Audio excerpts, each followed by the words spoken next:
दहला देने वाली खबर एक बार फिर यूपी से सामने आई है। बहराइच में 17 साल की लड़की का पहले गैंगरेप किया गया और फिर उसे पेड़ से बांधकर लटका दिया गया। ये तस्वीरें बेहद हैरान करने वाली हैं। लड़की के गले में फंदा लगाकर उसे पेड़ से लटका दिया गया है और ये तस्वीरें आज की ही बताई जा रही हैं। बहराइच के बौंडी इलाके में देर रात ये लड़की अपनी सहेली के साथ शौच के लिए घर से बाहर गई थी। थोड़ी ही देर के बाद इस लड़की की सहेली बदहवास हालत में घर में वापस आई और कहा कि 3 लोग उसकी दोस्त को उठाकर ले गए हैं। रात भर परिवार वाले इस लड़की को खोजते रहे, थाने में शिकायत भी की। सुबह सुबह किसी ने घर वालों को इस बात की जानकारी दी कि उनकी बेटी की लाश नदी किनारे एक पेड़ से लटकी मिली है। जब घर वाले गए तो सबके होश उड़ गए। इस लड़की की सहेली 3 आरोपियों में से सिर्फ एक को ही पहचान पाई है। उसका नाम अरुण कुमार बताया जा रहा है, जो मारी गई, जो मृत लड़की का पड़ोसी है।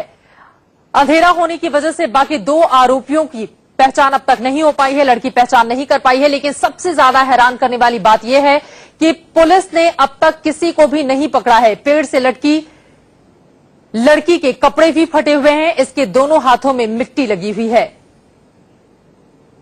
ये तस्वीरें जो बहराइच से सामने आई हैं, पहले इस मासूम के साथ गैंगरेप किया गया और उसके बाद इसे पेड़ से लटका दिया गया।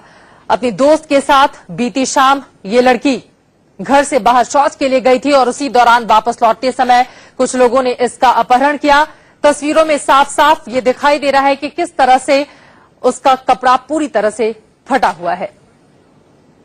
बच्ची का शव जो है जामुन के पेड़ से लटका हुआ मिला है। तब जिसे अभियोग उसके पिता की तारीफ पर कायम किया गया है।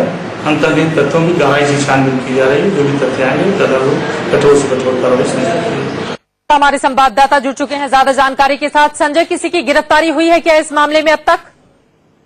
जी बिल्कुल चित्रा जी, आपको बता दूं कि अभी तक ने किसी को गिरफ्तार नहीं किया है। हालांकि पुलिस का ये कहना है कि हम गिरफ्तारी के लिए लगातार छापेमारी कर रहे हैं।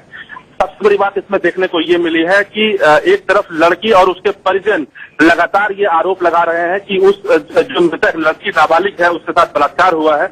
उसके बावजूद पुलिस जो है पूरी तरीके से खिलाही बरतते हुए मात्र 306 का मुकदमा यानी मजबूरन हत्या का मजबूरन खुदकुशी करने का मुकदमा दर्ज करती है। इससे साफ जाहिर हो जाता है कि कहीं न कहीं पुलिस की जो कार्यशैली है उसको सबसे बड़ा सवालिया निशान दिखाई पड़ता है।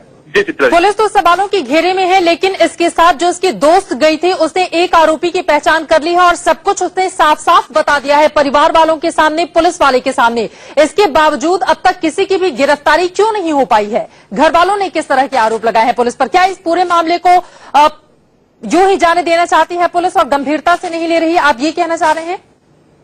जी बिल्कुल, आपकी बातों से एकदम साफ उनकी घर के बातों से साफ ये झलकता है। उन्होंने किस तरह के आरोप लगाए हैं पुलिस पर? क्या इस पूरे मामले को यूं ही जाने देना चाहती है पुलिस और गंभीरता से नहीं ले रही है, आप ये कहना चाह रहे हैं?